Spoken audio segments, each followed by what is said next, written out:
Assalamualaikum guru-guru hebat. Kita jumpa lagi dengan saya, Pak Tuku dari SD Negeri Bendosari Satu Keras.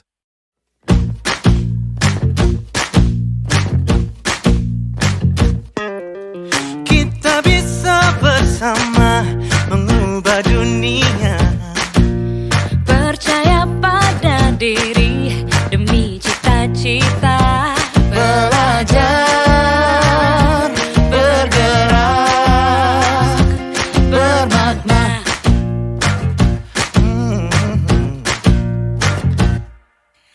Aku bisa belajar dari ilmumu. Oh, kamu bisa belajar dari yang ku tahu.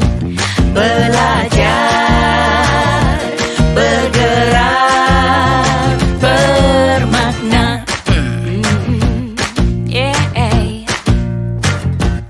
Semua murid, semua guru, semua murid, semua guru, semua murid, semua guru, semua murid, semua guru, semua murid, semua guru, semua murid. Assalamualaikum warahmatullahi wabarakatuh.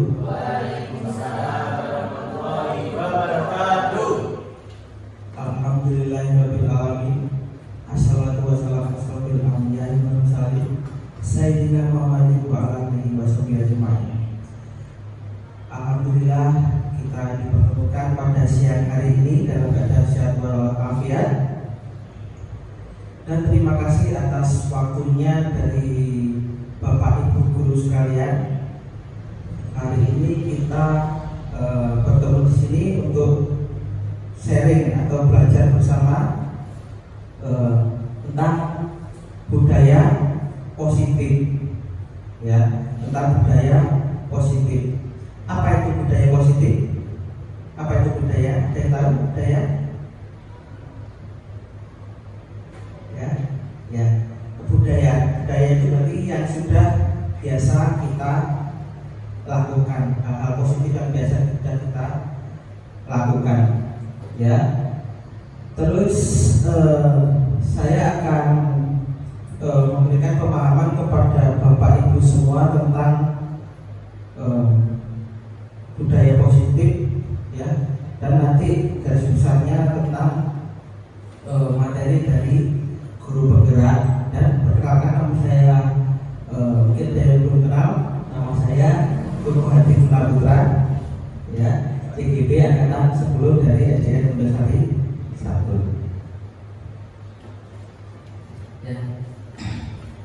Oke, next. Mari. Ya. Nih, ya. Sekarang ini adalah filosofi dari Ganjar Dewantara. Jadi yang menjadi dasar kita dalam pendidikan di Indonesia ini adalah Ganjar Dewantara, ya. Di sini adalah dasar pendidikan Ganjar Dewantara adalah menuntun, ya. Ini bisa dicatat, bisa dipelajari. Jadi menuntun. Jadi guru itu diharapkan untuk menuntun. Apa itu menuntun? Gimana? Mengarahkan. Ada lagi? Menuntun itu apa?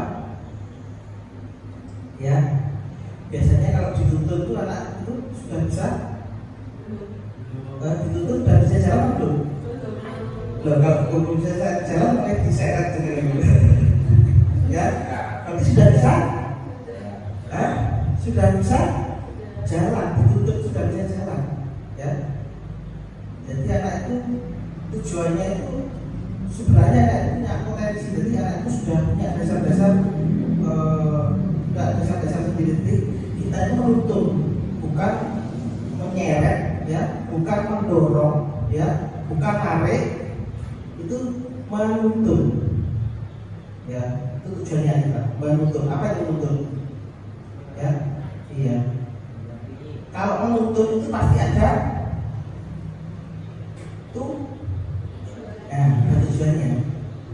Mau kemana? Anak itu dituntun kemana? Ya, anak itu dituntun kemana?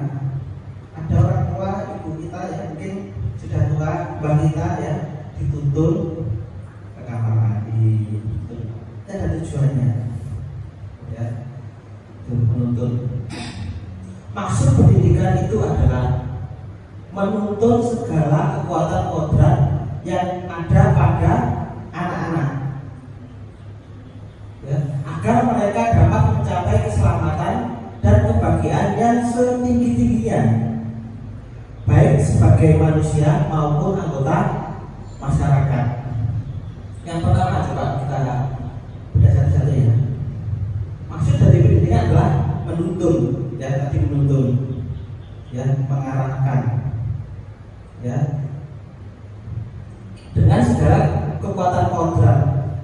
Jadi anak itu, Bapak Ibu sekalian, sudah memiliki kodrat, namanya kodrat apa? Alam dan kodrat zaman. Ya, jadi anak itu lahir memiliki kodrat alam dan kodrat zaman. Apa itu kodrat alam? Apa kodrat alam? Jadi anak itu dilahirkan sudah memiliki kemampuan yang berbeda-beda, yang nggak sama. Ya, jadi anak itu dilahirkan diparing seperti ini bentuknya, ya, punya kepandaian sendiri, bidang apa gitu, ya, ibu-ibu sekarang juga gitu. Jadi saat lahir anak itu memiliki kodrat alam namanya, ya, tidak sama. Semua anak itu tidak sama, tidak boleh dipandangnya. Anak kembar pun ya, kembar itu berbeda.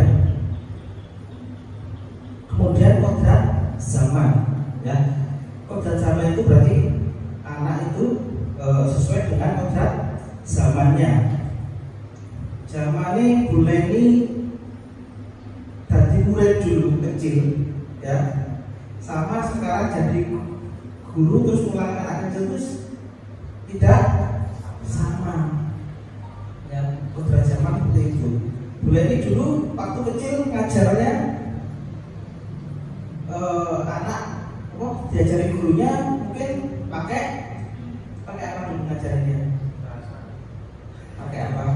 Kalau ngajarin cuma pakai papan tulis, pakai buku, pakai cuma guru. Jadi guru cuma sebagai satu-satunya sumber pengetahuan, sumber ilmunya. Dulu seperti itu. Ya. Kalau sekarang seperti itu tidak bisa. Ya, zamannya sudah tidak sama. Ya, maka dari itu anak itu memiliki kodrat zaman. Ya, sekarang belajar tidak harus dari gurunya, banyak sumbernya. Ya, lewat HP, Google, ya, komputer. Jadi jangan merasa anak itu cuma kita lebih pandai dari anaknya, ya, cuma dari guru saya ajarin ini kalau nggak sesuai dengan saya berarti kamu. Anak itu bisa belajar dari mana saja, ya. Nanti berikutnya ada. Jadi guru itu tadi menuntut tadi, nanti ada selanjutnya. Agar mereka dapat mencapai keselamatan dan kebahagiaan. Ya, jadi anak itu di sekolah itu tujuannya biar keselamatan dan kebahagiaan. Ya, bentuk seperti dimarahi, dihukum, ya, itu membuat anak menjadi ketakutan, dibullying, ya. Jadi gak cuma dari temannya aja, dari gurunya, ya, didendeni. Ya. Nanti gimana Pak caranya biar anak biar anak tidak dihukum tapi apa jadi namanya patuh atau manut gitu ya, nanti ada. Ya.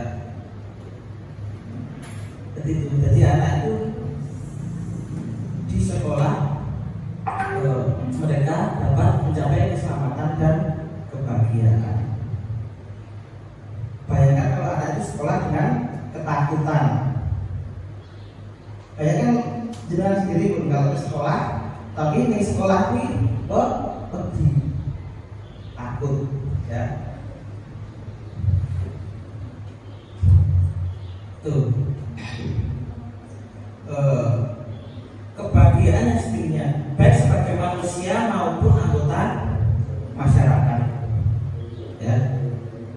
Jadi nanti di masyarakat sudah seperti itu, ya. Selanjutnya Pak, ini dasar pendidikan Ki Dewantara, bukan tabula rasa. Jadi teorinya dulu, tabula rasa itu teorinya dari teori John Locke dari Inggris. Tabula rasa itu apa? Tabula rasa itu anak itu seperti kertas kosong. Ya, dulu itu anak itu seperti kertas kosong. Guru atau orang tua itu menulis atau memberikan apa terhadap kertas itu sesuai dengan kemauan dia, ya kan? Tanpa mengetahui kemampuan anaknya, jadi ditulis saja apa. Itu sebenarnya tidak seperti itu, ya. Sedangkan berdasarkan Ki Dewantara itu, anak itu bukan kertas kosong, ya. Jadi anak itu sudah bukan kertas kosong yang bisa digambar sesuai dengan keinginan orang dewasa. Anak itu seperti kertas yang sudah ada garis yang tipis. Jadi kayak Dewantara itu berpendapat seperti itu. Anak lahir atau anak itu sudah seperti kertas yang sudah ada garisnya, ya. Tugasnya orang tua atau guru itu apa? Mempertebal, dikadeli, ditebalkan, itu, ya. Jadi anak itu sudah ada, sebenarnya anak itu sudah ada garisnya. Kita guru tinggal menebalkan, ya. Berarti kalau menebalkan itu berarti sudah ada garisnya. Jangan sampai kita salah, garisnya lurus tapi ditebalnya enggak. Itu, ya. Terus selanjutnya, mungkin sampai sini ada pertanyaan? Ada yang ingin disampaikan? Belum, ya? Ya, nanti kalau ada pertanyaan langsung aja ditanyakan. Mungkin ada pengalaman di kelas, Pak, saya kelas 1 seperti ini, itu gimana? Nanti nggak apa-apa sharing, ya. Kita sharing, di sini diskusi, sharing, memecahkan suatu masalah, ya. Kita belajar sama-sama, ya. Jadi itu lagi diungkapkan oleh Ki Dewantara. Jadi Ki Dewantara itu sudah hampir 100 tahun yang lalu, ya. Tapi pemikirannya itu sampai sekarang itu masih digunakan. Itulah bacaan Ki Dewantara, ya. Ada masalah dari Ki Dewantara seperti ini.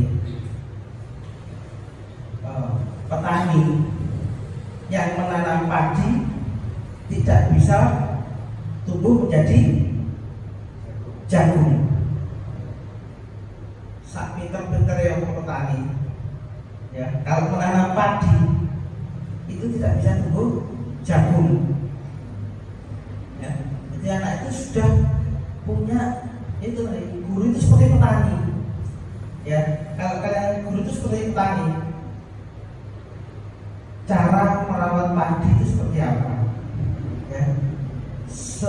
Beda guru juga beda hasilnya seperti apa. enak sing petani pokoknya dilep wae banyune paline dadi gak iso akeh ya. Enak sing di apa resi bendino ya dijangkuti sudetnya terus dikasih pupuk. Jadi guru itu seperti petani ya. Jadi kita nggak bisa maksa padi itu tumbuhnya jagung. Ingat-ingat ya, ya, ingat baik-baik. Terus ada lagi patah. Kita tidak bisa menilai kepandaian. Ini seumpama ya, kita tidak bisa menilai kepandaian hewan dari cara dia terbang misalnya. Ya kan? Terus kayak sing kewan sing mibre dhuwur dhewe tinggi sekali itu sing apik. Enggak bisa seperti itu. Soalnya hewan itu ada yang bisa berenang. Kita nggak bisa maksa ikan itu untuk terbang, nggak bisa. Ya, kita nggak bisa maksa monyet untuk terbang, nggak bisa. Demikian juga itu, kita nggak bisa maksa burung untuk misalkan menyelam ke laut. Ada beberapa hewan, tapi kan nggak bisa nyelam terus, ya masih kalah sama ikan, ya kan? Saat pandai-pandainya burung sing nyelam masih kalah sama ikan. Ada yang terbang Indonesia itu bisa, tapi kalah sama burung. Ya, kita seperti itu. Ya, paham ya sedikit ya. Iya, nanti kalau ada yang tanyakan apa? Terus, lanjutnya Pak. Ini dari kejar motor ya. Anak lahir dengan kekuatan kodrat yang masih samar-samar. Tujuan pendidikan adalah menuntun. Ini menuntun itu memfasilitasi atau membantu anak untuk menebalkan garis samar-samar agar dapat memperbaiki lakunya untuk menjadi manusia seutuhnya. Ya, tadi anak itu lahir sudah ada garisnya tipis, yang sama. Kita tinggal menebalkan. Makanya itu jangan sampai kita sebagai guru nanti menebalkan salah, ya. Garisnya lingkaran kita seret, pada yang tidak keseret, lurus semua. Ya. Selanjutnya ini. Selanjutnya filosofi pendidikan dari Ki Hajar Dewantara, ya, bapak pendidikan kita. Jadi pemikirannya yang sudah puluh-puluh tahun yang lalu, hampir 100 tahun yang lalu ya, tapi sekarang ini masih digunakan, luar biasa. Pendidikan adalah tempat persemaian benih-benih kebudayaan dalam masyarakat. Ya, pendidikan itu tempat persemaian benih-benih kebudayaan dalam masyarakat. Artinya apa? Kebudayaan dan pendidikan itu tidak bisa dipisahkan. Ya, jadi untuk mengembangkan kebudayaan itu juga butuh pendidikan.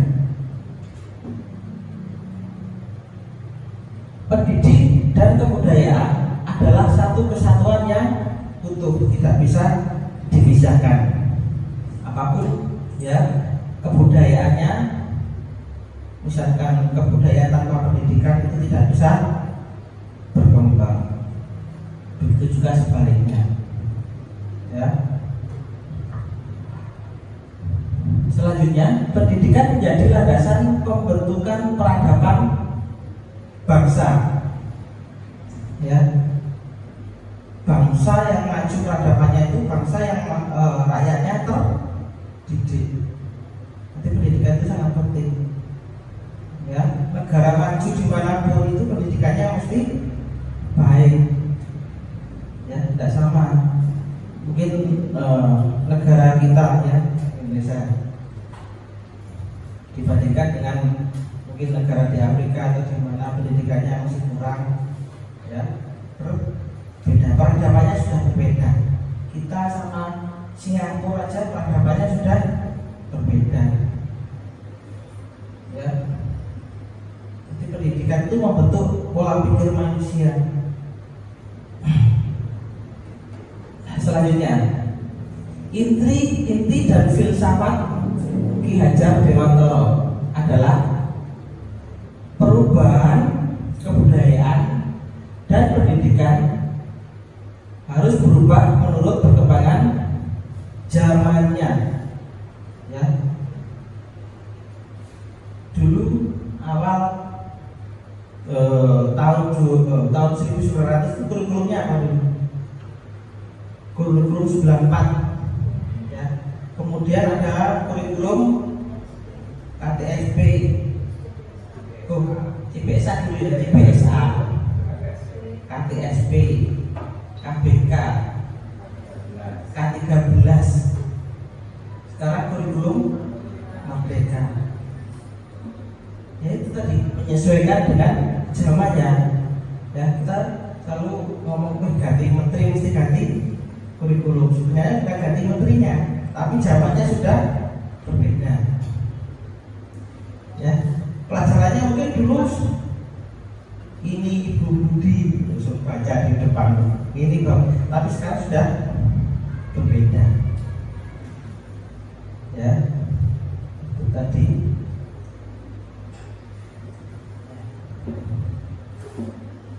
Selanjutnya ini. Sekarang menginjak kebudayaan positif. Ya. Konsep dari inti budaya positif. Pertama adalah perubahan paradigma belajar. Kemudian disiplin positif dan nilai-nilai kebajikan. Kemudian motivasi perilaku manusia. Kemudian kebutuhan dasar manusia. Kemudian keyakinan kelas, segitiga restitusi, dan posisi kontrol.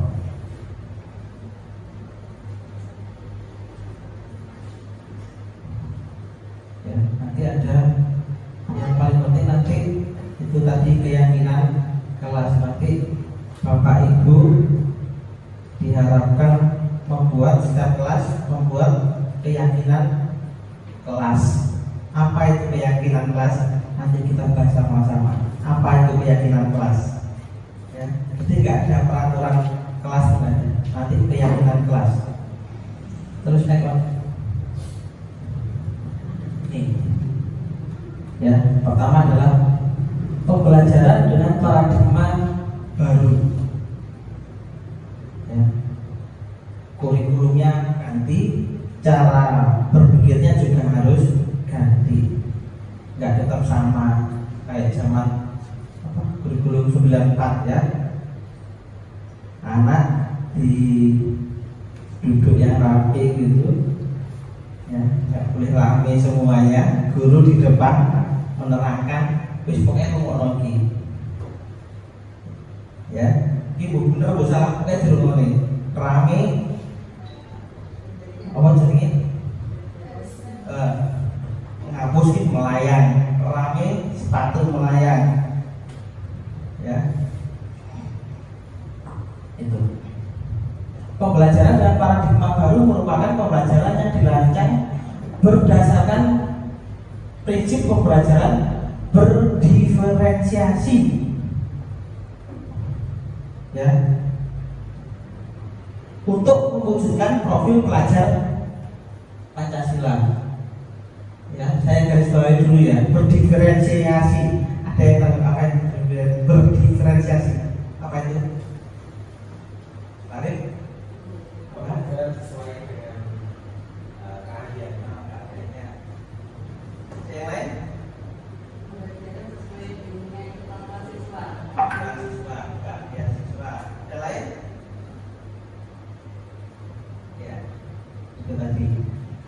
berdiferensiasi itu pembelajaran sesuai dengan bisa kemampuan, bisa pemahaman, bisa daya tangkap siswa. Karena tadi ya, apa namanya tadi, kodrat alam beda-beda,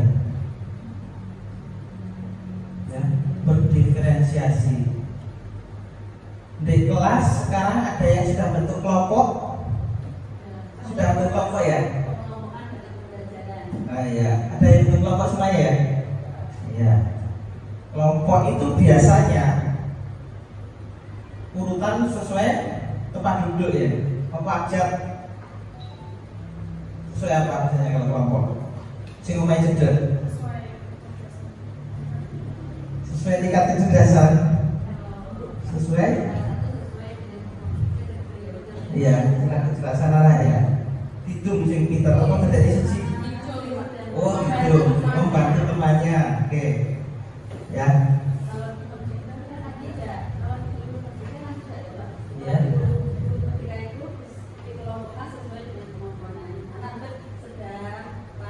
Oh, sedang pandai kan kita. Ya. Ya. Ya, Pak, kita belajar sama-sama. Ternyata pembelajaran berdiferensiasi itu tidak seperti itu. Jadi pengelompokan anak sesuai tadi kemampuan atau daya tangkapnya anak. Ya, anak itu ada yang daya belajarnya namanya audio. Ya, nah, ada yang daya tangkapnya visual. Ya, jadi kita mau ada yang kinestetik. Apa itu?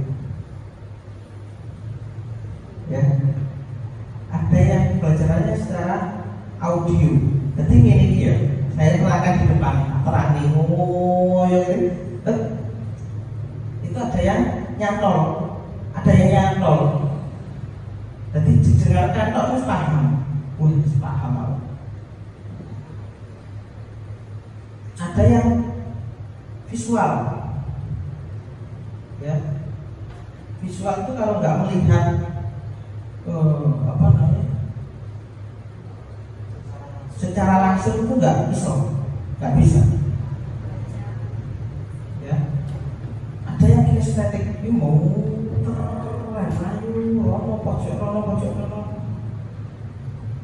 Ya, ternyata anak itu berbeda-beda. Ya, yang tadi seperti audio. Cara belajarnya gimana? Diterangkan bisa gampang. Kalau diskusi, langsung diskusi itu. Ya. Kemudian yang visual, saya itu termasuk yang visual. Jadi diterangkan, ngomong diterangkan kadang ngebur ini. Ya. Leka dulu video, leka dulu modelnya. Jadi kalau ada orang ngomong itu saya bayangin seperti apa bentuk visualnya.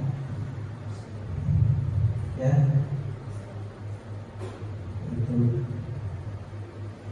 Anak seperti itu pembelajarannya gimana? Ya, itu tadi bisa maksimal kalau lebih, misalkan di suruh lihat YouTube. Kalau olahraga gimana Pak? Bisa, ya, bisa itu diterapkan. Ya, soalnya anak-anak semua dibariskan. Ada uang ini tapi hasilnya nggak sama. Soalnya gak dong, gak ngerti. Jadi bolak-balik raiso, sampai ngekir sampai minggu itu pakai raiso. Ya, soalnya daya tangkapnya sudah berbeda. Seperti tadi kita nggak bisa ngajarin apa ikan untuk terbang.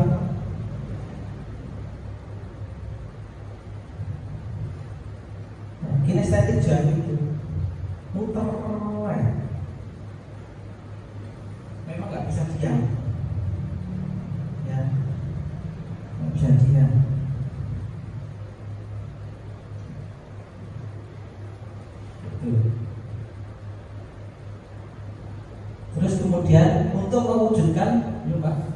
ya. Untuk mewujudkan profil pelajar Pancasila. Ya, profil pelajar Pancasila itu ada berapa? Ada berapa? Nah, yang pertama apa? Apa?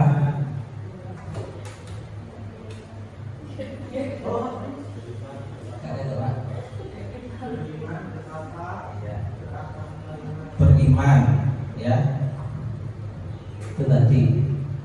Tujuannya itu tujuan pendidikan tadi untuk mewujudkan profil pelajar Pancasila. Jadi tujuannya ke situ lagi, profil pelajar Pancasila. Kemarin bahas visi misi, tujuannya apa? Profil pelajar Pancasila. Itu satu tadi apa? Beriman dan melapor kepada yang maha esa. Contohnya apa? Ya, beribadah, sholat pagi siang, sholat zuhur, berdoa, ya, itu kita biasakan, ya. Selanjutnya berbineka global, ya, berbineka global. Terus ada lagi selanjutnya gotong royong, ya, anak-anak jadi gotong royong, ya. Terus berikutnya selain gotong royong ada mandiri, ya, mandiri. Anak-anak kita cari mandiri. Mandiri itu enggak dicungli dewe, enggak, ya. Anak-anak kasih tugas jaga mandiri. Duduknya waktu saya ngopi sih, ini mandiri, Pak. Contohnya seperti ini. Di sini tidak ada. Ya. Terus selanjutnya selain mandiri, kreatif, ya. Anak itu jadi kreatif, ya. Kreatif, kemudian bernalar kritis. Ya, bernalar kritis. Anak-anak sekarang itu banyak yang bernalar kritis. Apa mengalami kenyim, apa ya, takut, tidak apa-apa, dijawab aja.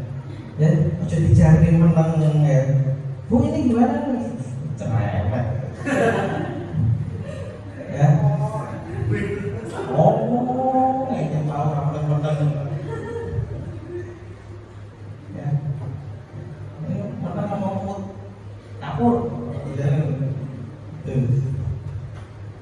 Tujuannya adalah itu biarkan dia bebas menalar kritis, pikir luas, ya. Jangan di hambat, ya. Karena kalau mungkin anak itu suruh diam lagi, terus kalau ngomong menangnya, so kedepannya dia KPD, ya, KPD. Nah, nanti ngomong wedi itu senengnya, dia ngomong wedi.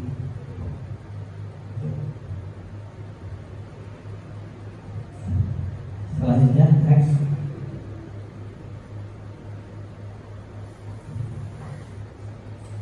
Nah, sekarang disiplin positif. Itu tadi. Disiplin artinya belajar. Disiplin mengacu pada disiplin diri yang memiliki tanggung jawab terhadap apa yang dilakukannya berdasarkan nilai-nilai yang diyakini. Jadi disiplin itu dari diri sendiri. Makanya tadi nggak boleh nyeneni anak atau menghukum anak.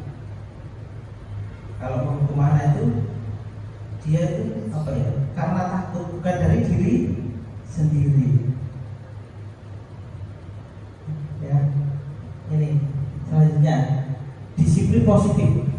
Disiplin positif merupakan salah satu cara menerapkan disiplin yang bertujuan untuk menumbuhkan kesadaran serta memberdayakan peserta didik tanpa imbalan, penghargaan, ancaman, dan hukuman. bocah lek wis bisa disiplin positif, itu gak usah dihukum, gak usah diberi penghargaan, gak perlu penghargaan, gak usah diberi imbalan. Itu makanya kalau di kurikulum Merdeka sekarang itu tidak ada ranking, ya, tidak ada ranking, tidak ada penghargaan, tidak ada piagam. Kenapa?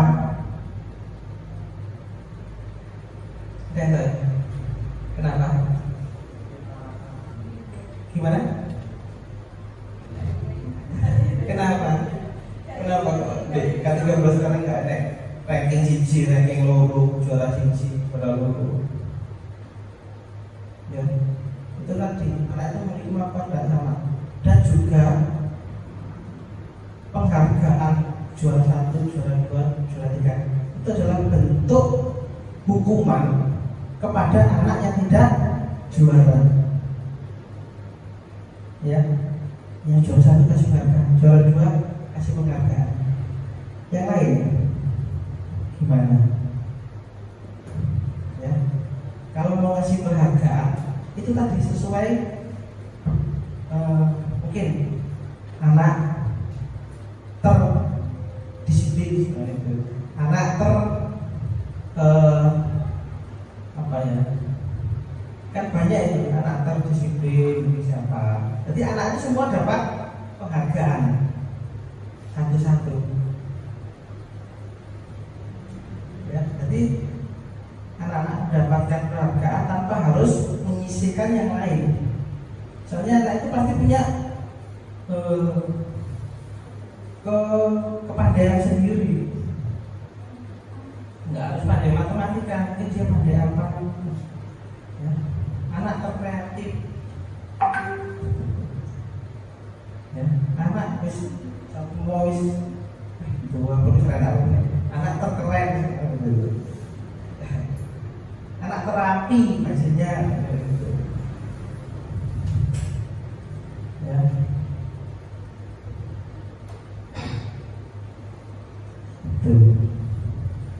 Tanpa diberi penghargaan, tanpa diancam, tanpa hukuman, itu disiplin positif. Selanjutnya, sebagai pendidik tujuan kita adalah menciptakan peserta didik yang memiliki disiplin diri, sehingga mereka memiliki motivasi dan merubah perilaku ke arah lebih baik. Ini tujuannya kita menciptakan peserta didik yang memiliki disiplin diri. Ya. Ada gini, ada sedikit contoh ya. Bu Fami pegang uang 5.000 digegem rapat. Bulia ya disuruh membujuk gimana caranya Bu Fami membuka tangan. Misalkan segala upaya, terus Bu Fami mempertahankan genggamannya tadi. Siapa yang bisa membuka tangannya Bu Fami? Hah? Masuk dibujuk, dia mau tak jeli permen, misalkan. Nah, cuma dirinya sendiri. Apapun yang terjadi ya, walaupun dibujuk 100.000, ya, siapa sih bisa buka?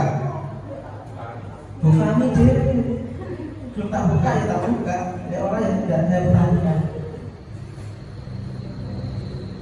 Anak juga seperti itu, ya. Dipaksa pun seperti apa, ya. Kalau dia tidak mau membuka diri, ya, itu tidak bisa bertahan lama, bukan dari dirinya, ya, itu tidak bisa bertahan lama. Mungkin saat itu aja hukuman itu seperti itu, jadi dihukum sing telat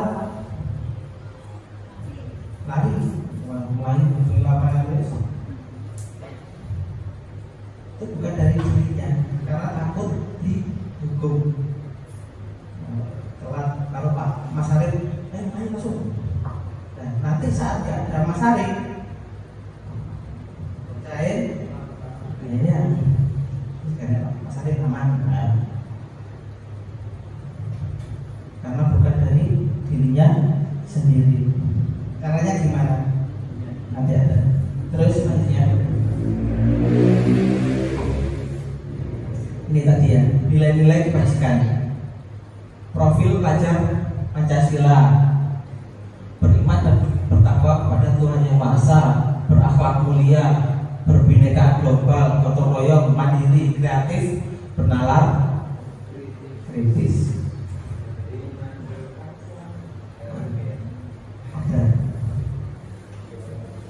Ya. Sekarang keterampilan hidup: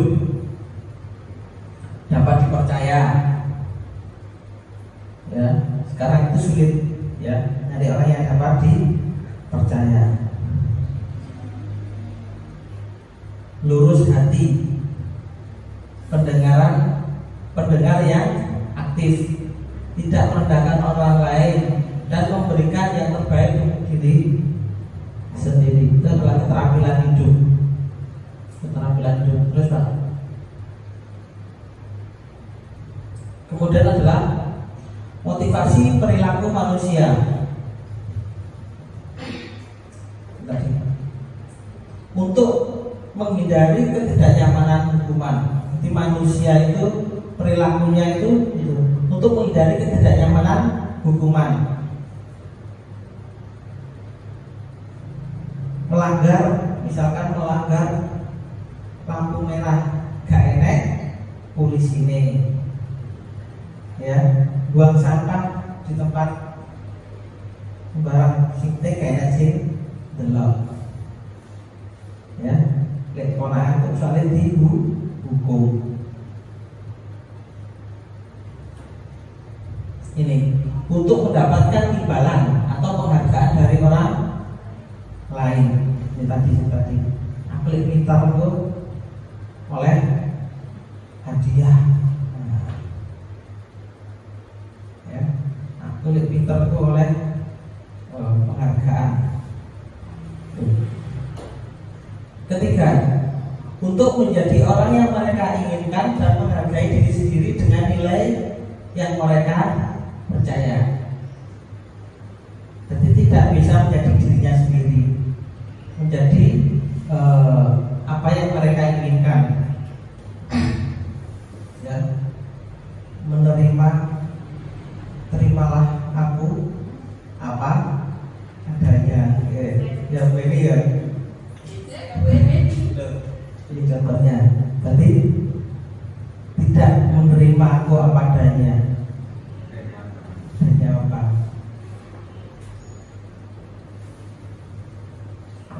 Selanjutnya Pak. Ini tadi hukuman,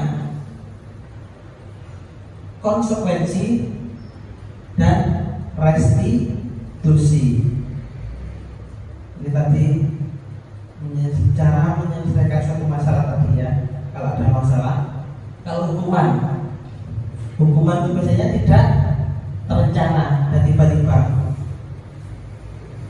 Ya, datang telat, melayu, datang telat, push up. Kemudian hukuman, murid tidak tahu apa yang akan terjadi, nggak ngerti. Murid ini telat, tapi apa tadi suruh push up. Ini apa kalau push up ini? Ya. Pokoknya apa kok ngomong push up? Ya telat, padahal apa namanya telat itu mesti ada sebabnya.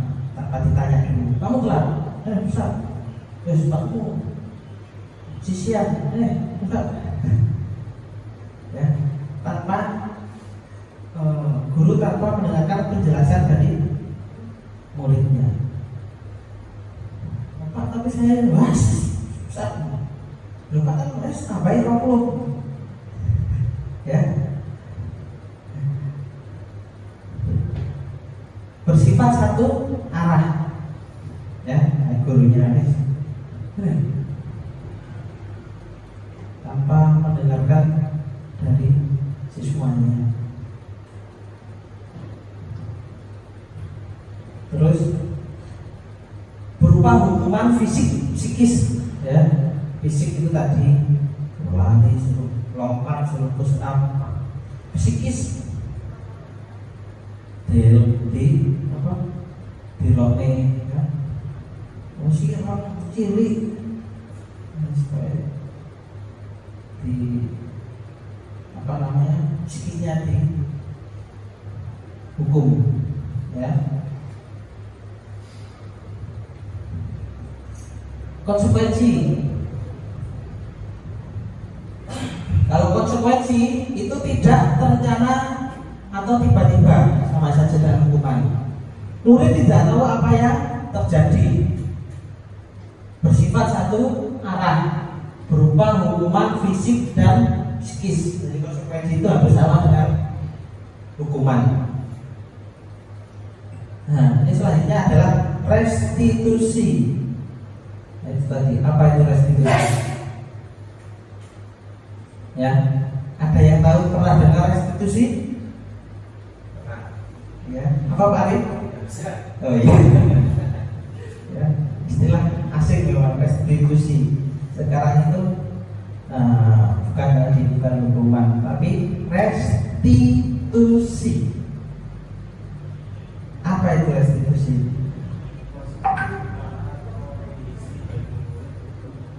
Ya, proses menciptakan kondisi bagi murid memperbaiki kesalahan.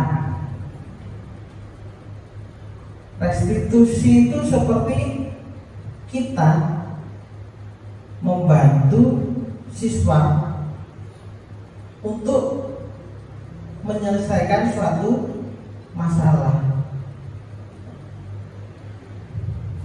dicari jalan keluar. Ya.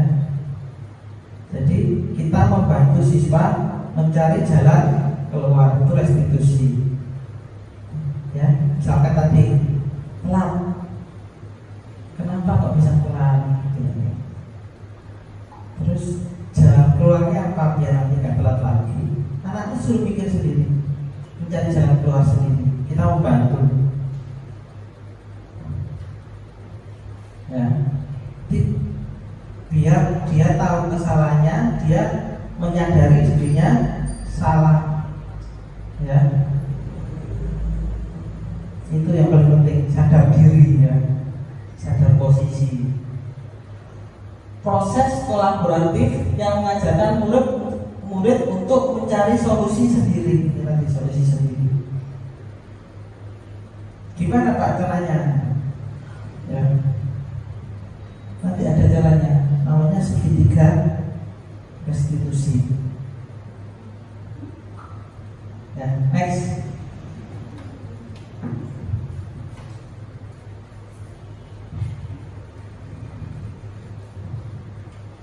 Ya, ini sekarang miskonsepsi tentang teori kontrol. Ya, ini miskonsepsi itu sesuatu yang salah, sesuatu yang tidak baik. Satu, guru mengontrol murid, itu salah. Apa ya? Ilusi bahwa kritik dan membuat rasa bersalah mampu menguatkan karakter. Ya, kita mengkritik atau kita membuat rasa bersalah, ini nanti kamu membuat anak merasa bersalah, itu mampu menguatkan karakter. Itu justru melemahkan karakter.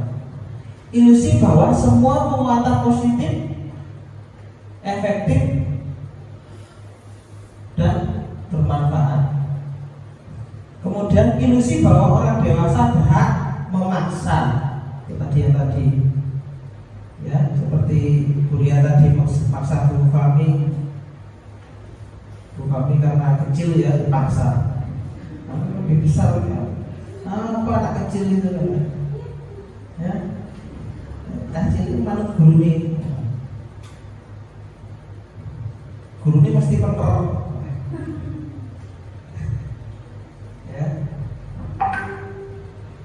mesti ya. Wanita itu selalu benar.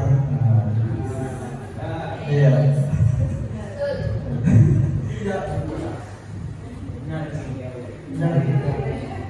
Terusnya itu satu, wanita selalu benar.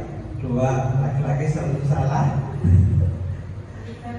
Iya, kalau laki-laki salah kembali pasal 1.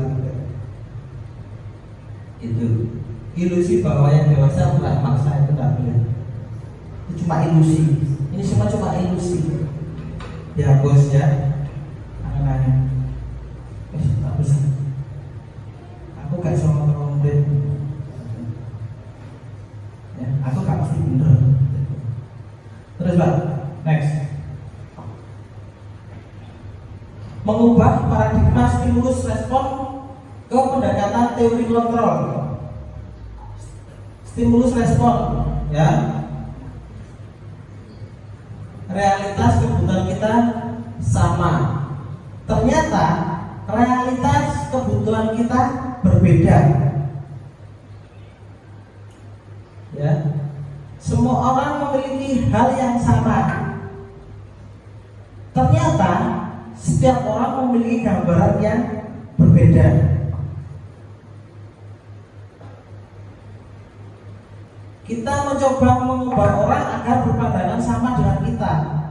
Ternyata kita berusaha memahami pandangan orang lain tentang dunia. Perilaku buruk dilihat sebagai satu kesalahan. Ternyata semua perilaku memiliki tujuan. Ya. Tadi saya terlambat, mesti ada sesuatu yang apa ya? Yang lain ya. Orang lain bisa mengontrol saya. Ternyata hanya Anda yang bisa mengontrol diri Anda. Ya. Gitu.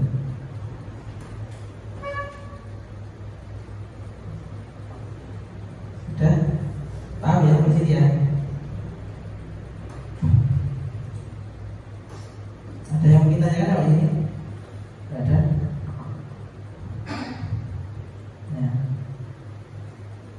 Jadi sudah paham ya. Jadi kita nggak bisa memaksa orang untuk sesuai dengan keinginan kita. Kita bisa memaksa, tapi nggak bisa bertahan lama.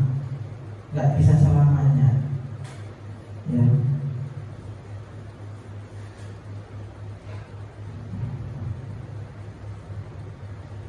Kebutuhan dasar manusia.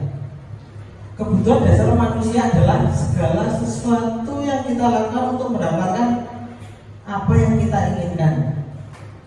Seluruh tindakan yang kita lakukan memiliki tujuan tertentu, dan semua usaha terbaik yang kita lakukan adalah dalam rangka kebutuhan dasar kita terpenuhi dengan baik. Ya, itu kebutuhan dasar manusia. Setiap manusia punya kebutuhan dasar.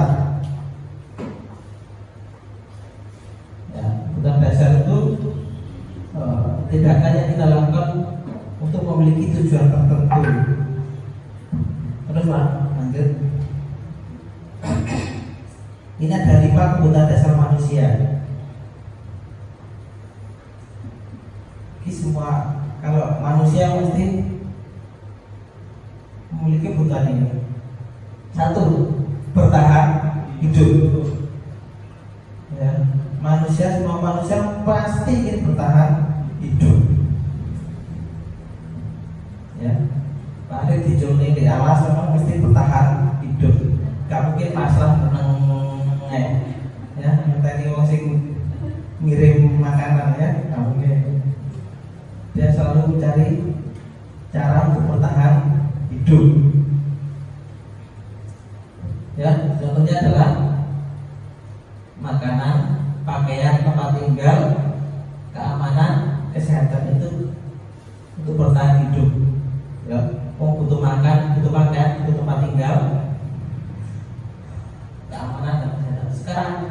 kebutuhan kedua, kebutuhan dasar manusia kedua. Kasih sayang dan rasa diterima. Ya, rasa diterima, dipedulikan, rasa berbagi, kerjasama, ya, menjadi bagian dalam kelompok.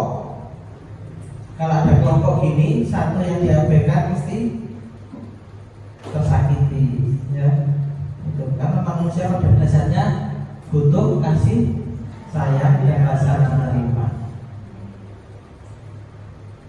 Kemudian penguasaan ada harga diri, keinginan untuk dianggap memimpin, kemudian berprestasi, diakui. Ya, setiap manusia ini penguasaan harga diri. Ya, semua orang punya harga diri. Tapi ada lagunya, selain harga diri harus sadar diri. Ya. Kebebasan, mandiri, memiliki pilihan, mencoba hal baru, mampu mengendalikan arah dirinya. Ya, setiap orang punya pilihan. Ya, semua orang punya pilihan. Itu adalah semua orang punya pilihan. Dia berhak atau bebas untuk memilih dalam hidupnya. Kemudian kesenangan adalah bermain, humor, antusiasme dan tertawa. Itu kesenangan. Itu 5 kebutuhan dasar manusia. Lanjutnya apa? Sekarang 5 posisi kontrol guru. 5 posisi kontrol guru. Satu adalah menghukum. Ini posisi kontrolnya guru. 1 menghukum, penghukum. 2 teman. 3 memantau. 4 membuat perasaan bersalah. 5 manajer. Ini nanti kelihatan jenengan di posisi mana. Terus, jadi kalau ada murid bersalah, jenengan posisinya di mana sekarang? Nanti bisa ketahuan. Posisi kontrol guru. Kasus siswa tidak memakai atribut lengkap saat upacara, misalkan saat upacara. Kalau jangan posisinya sebagai penghukum, mesti gini. Ya, suruh hormat, bendera, 1 jam. Itu posisinya penghukum. Pembuat merasa bersalah. Jadi anak itu dibuat merasa dirinya bersalah. Contohnya begini, berapa kali bapak ibu harus memberitahu kamu kalau kamu selalu saja mengecewakan. Jadi koyok bapak guru itu kecewa sama kamu. Ya, kamu kok gitu lagi sih dibilangin. Pak guru kecewa sama kamu. Kamu tuh mengecewakan orang lain. Ya, itu posisinya dibuat merasa bersalah. Ya. Terus Mbak, kalau jadi teman seperti ini, balik. Kalau jadi teman seperti ini, ayo dong ikuti aturan sekolah. Tolong bantu bapak ya, tolong bantu ibu ya. Wis gak usah rame, tolong bantu bapak ya, tolong bantu ibu, gak usah rame anak. Nanti bapak ibu dimarahin bapak kelas sekolah. Itu posisinya jelas sebagai teman. Ya, Ustaz tolong, bapak ibu tak tolong ya, sekali ini aja. Terus bapak usah rame, tolong bapak ibu dulu dibantu ya, tolong bantu bapak ya. Itu sebagai posisinya sebagai teman. Ada kan? Ada. Nanti sih mesti ada. Bentuknya menghukum itu ada berarti. Sebagai teman ada. Jadi sebagai apa tadi? Merasa bersalah tadi ada. Selanjutnya membuat merasa bersalah tadi sudah ya. Ini membuat merasa bersalah. Kamu sudah melanggar peraturan sekolah. Kamu tahu konsekuensinya. Setelah upacara memberi atribut baru. Jadi menyalahkan anak, itu menyalahkan anak. Terus selanjutnya Pak, lah ini sebagai manajer, nanti diharapkan seperti ini sebagai manajer. Pertama, kamu tahu kesalahanmu. Anak itu ditanya dulu, kamu tahu salahmu, biar dia sadar ini salahku ini, biar dia nanti berpikir, menyadari kesalahan tadi dari diri. Kamu tahu kesalahanmu. Terus kira-kira bagaimana kamu? Kira-kira kalau gini gimana?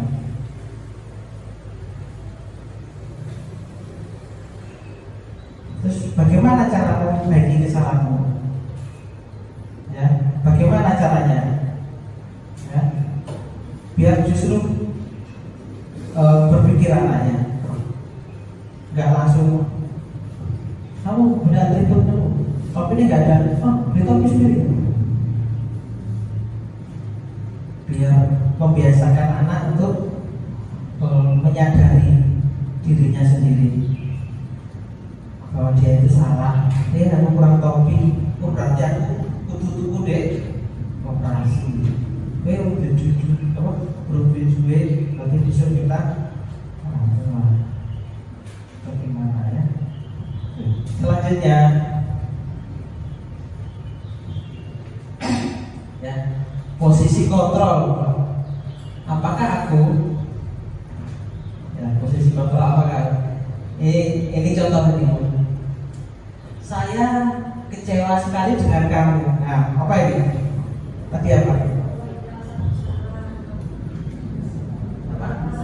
Saya kecewa sekali sama kamu.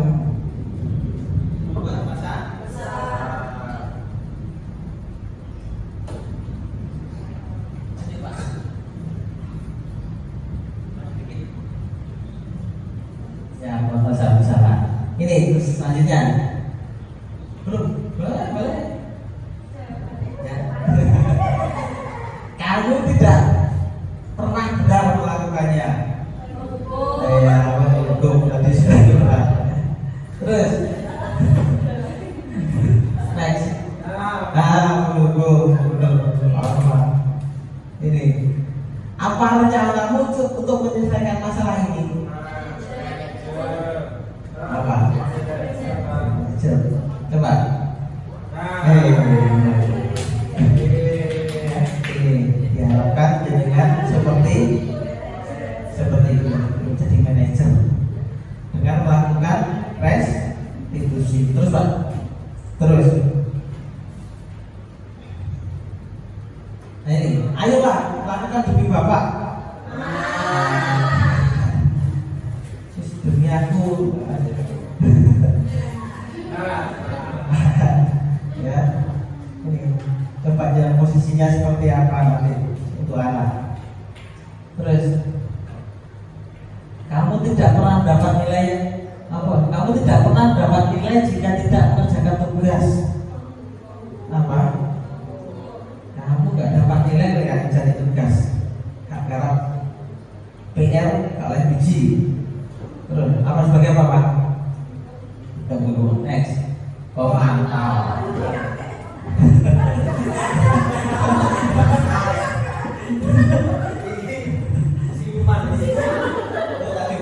Terus keyakinan kelas. Nah sekarang ini keyakinan kelas. Nah terakhir belum bagian baik-baik nanti bisa diterapkan. Jadi dari keyakinan kelas menjadi keyakinan sekolah. Setiap kelas, nggak harus kelas saja. Setiap mungkin waktu pelajaran PJOK membuat keyakinan kelas PJOK, keyakinan kelas 1, keyakinan kelas agama. Ya. Kenapa kok keyakinan bukan peraturan? Kenapa? Next, tadi ya sesuai tadi. Kenapa kok keyakinan bukan peraturan itu tadi?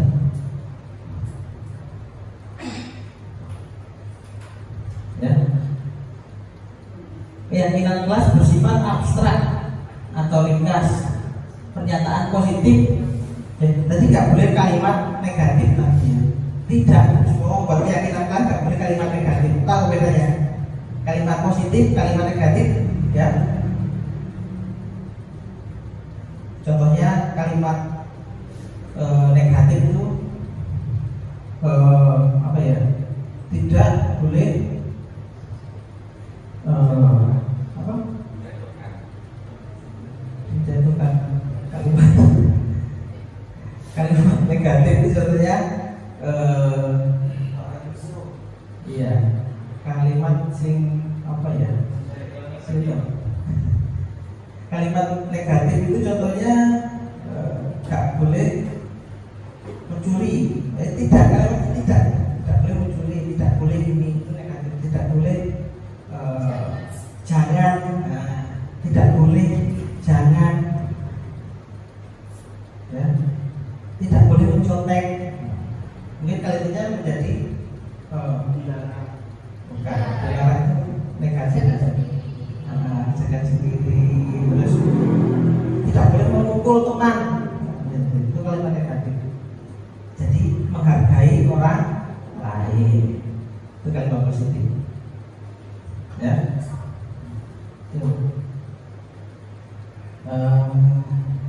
Sedikit saja agar mudah diingat, tidak usah jauh-jauh. Dilarang mencoret-coret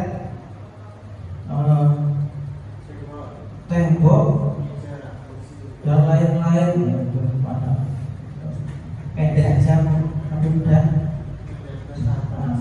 Tadi menghargai orang lain, disiplin, pokoknya nggak semuanya sesuai dengan kondisi kelas dan sekolah, disesuaikan dengan kondisi kelas dan sekolah. Semua warga sekolah atau kelas dilibatkan saat membuatnya, ya. Jadi yang buat ini bukan gurunya, ya, gurunya cuma mengarahkan.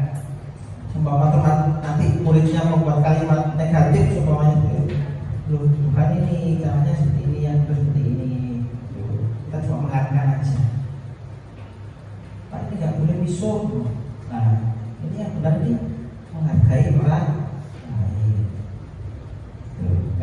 Tidak boleh berkata kotor, itu kalimat negatif.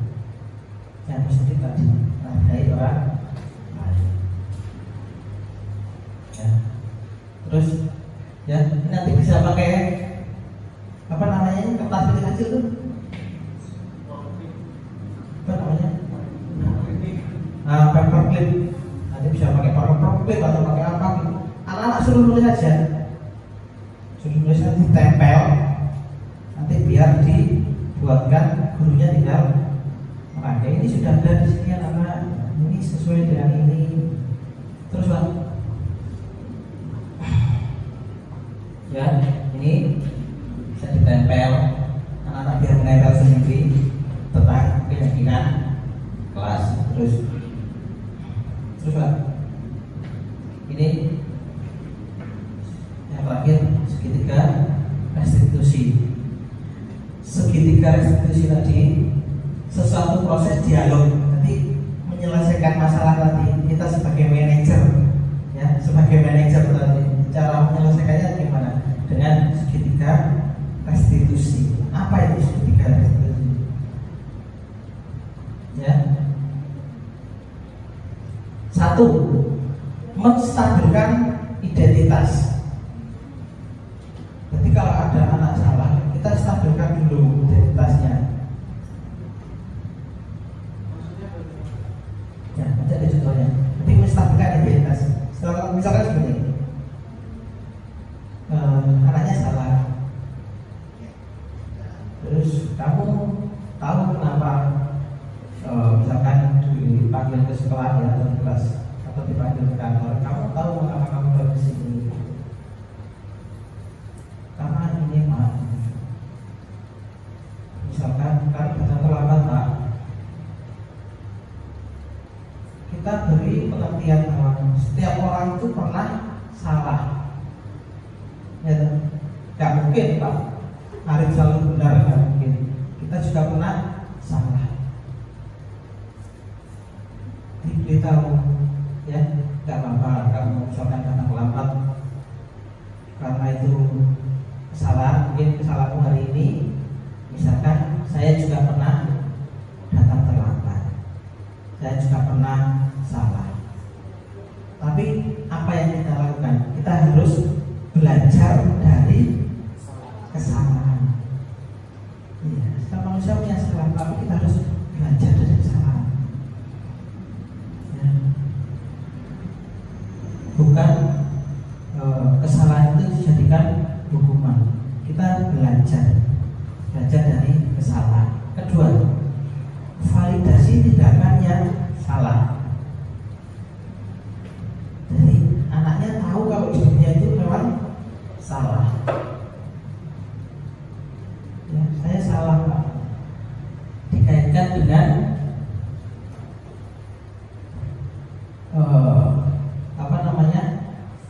tadi keyakinan kelas. Saya salah Pak, karena saya tidak melanggar keyakinan kelas. Tapi bedanya peraturan ya. Kalau peraturan itu guru yang buat. Kalau keyakinan itu semuanya sepakat. Jadi muridnya itu salah dengan yang dia yakini. Di situ ada keyakinan kelas, saya harus datang, tidak boleh terlambat, mau datang tepat waktu atau gimana. Itu nanti dia telah tindakannya itu salah. Berikutnya, 3, menanyakan keyakinan. Ya, oke. Ya, tadi keyakinan kelas tadi, apa yang keyakinan yang sudah kamu miliki apa? Berarti anak itu, misalkan datang terlambat, kamu punya keyakinan apa? Makanya itu kita harus buat keyakinan kelas terlebih dahulu. Terus Pak,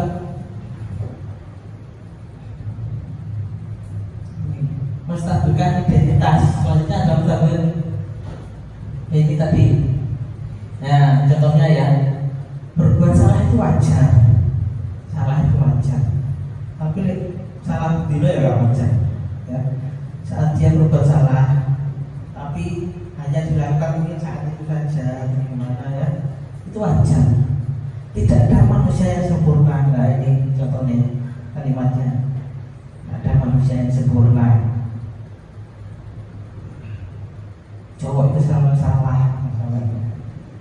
Bapak ibu tidak mau mencari siapa yang salah. Nah, contohnya seperti itu. Bapak ibu guru itu tidak mau mencari tahu siapa yang salah. Bapak guru itu mau menyelesaikan suatu masalah, nyari solusi. Jadi ada bocah gelut ujungnya menyalahnya. Kau ini bisa nyalahkan sini nggak boleh. Ya, yang penting dicari solusinya. Terus Pak, itu menstabilkan identitas. Next, validasi tindakan yang salah. Itu tadi, kamu pasti mempunyai alasan. Ya tadi, kamu patut bangga karena telah melindungi. Ya, itu mesti apa? Dia karena apa? Jadi mungkin gelokan kacanya karena mempertahankan dunia apa gitu. Kamu patut bangga, nanti diberi kebanggaan. Terus next,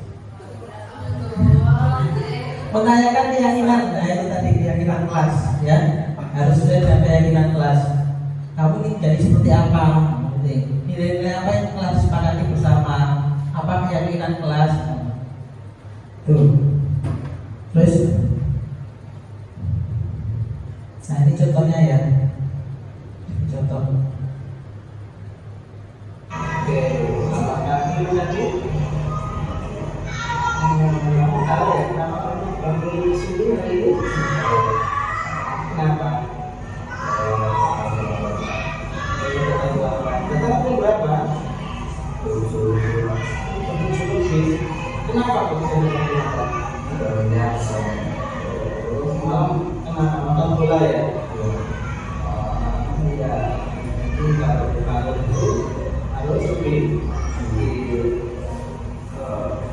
Kamu tahu nggak keyakinan berkelas yang sudah dimiliki? Apa?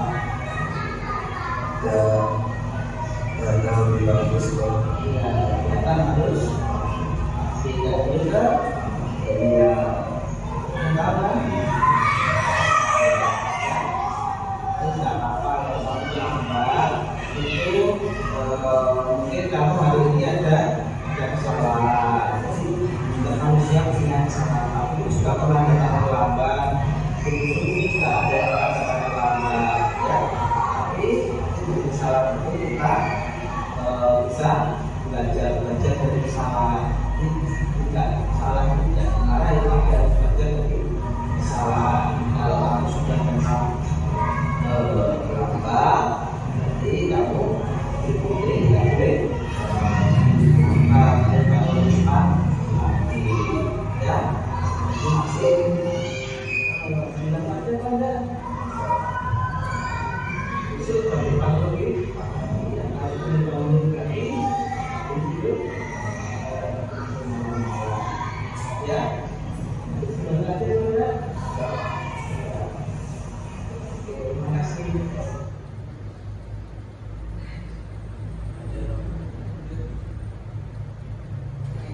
Qatar.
YouTube atau buat film gitu.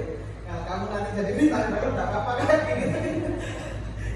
Kita nggak apa-apa, bikin konten atau bikin apa TikTok gitu. Next Pak, ya ini tanggapannya.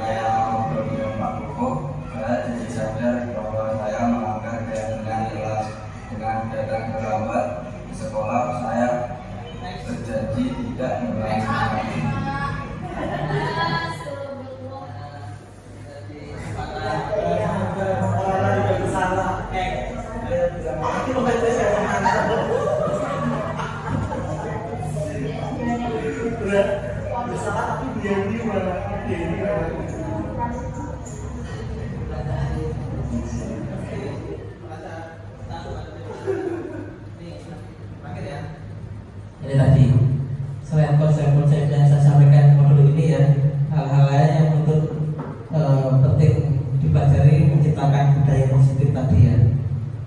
Satu, kerjasama pakai sekolah. Pakai sekolah itu kepala sekolah, guru, siswa, ya.